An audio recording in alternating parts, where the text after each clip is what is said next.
Welcome to part 2 of frequently confused words. And the ones we look at in this section, you may not run into as often as you would those in part 1, but nevertheless, it's still important that you know which one to use, and these can affect your conversation as well as your written use of the language.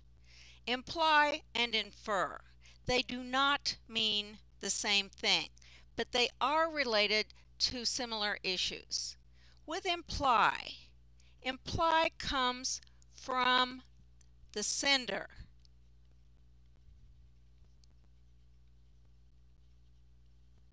Of the information.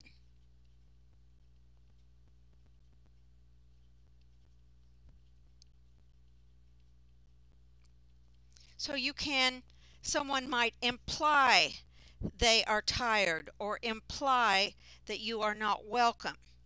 Now you as the listener, or whoever is the listener, this is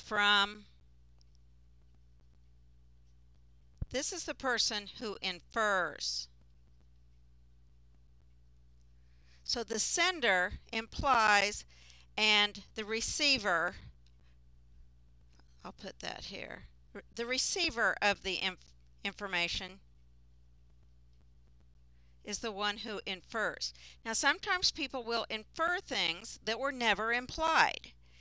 Or someone might imply something and the listener doesn't even pick up on that, and so they never even infer it. If you get confused on this, which is easy to happen, the way I used to remember it when I was younger was that I looked at the words and the first one starts with I am, the second with I N. Well, M comes before N, therefore the first one to happen would be implied. That's from the sender. Then the second one with the N happens after something would be implied.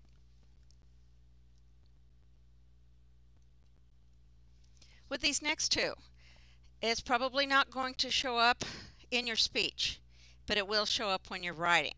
This is affect and effect, although in parts of the country we just say affect and effect.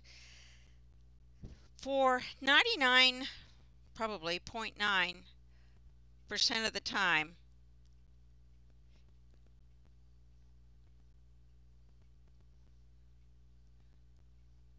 the A one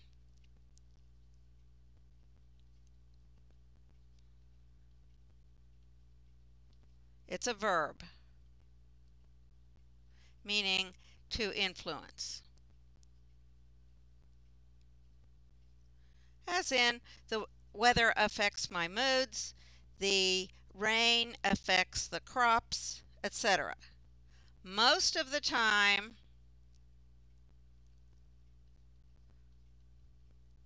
the E one is a noun, and it's like a side effect. And it's like the result. Now the A one can be a noun, but unless you're dealing with mental health issues and descriptors, you probably won't ever have to use that.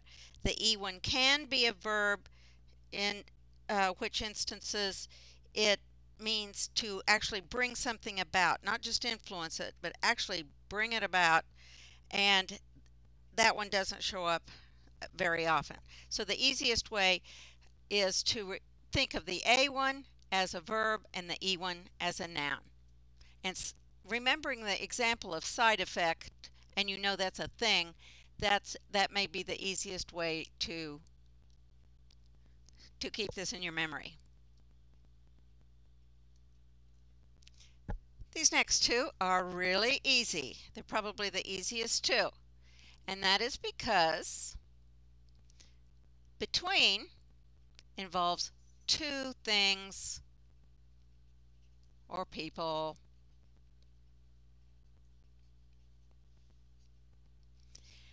So you would divide a cake between John and Joe. Only two things. As soon as you have three or more, it's among. So this is just counting up how many people are sharing something or splitting something. And two means between.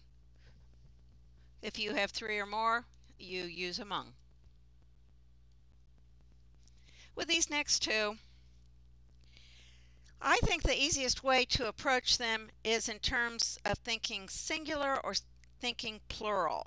Some people will mention things about countable items, but I think if you just think singular and plural, you'll do all right. With less, you use singular. And this could mean things like dust, furniture,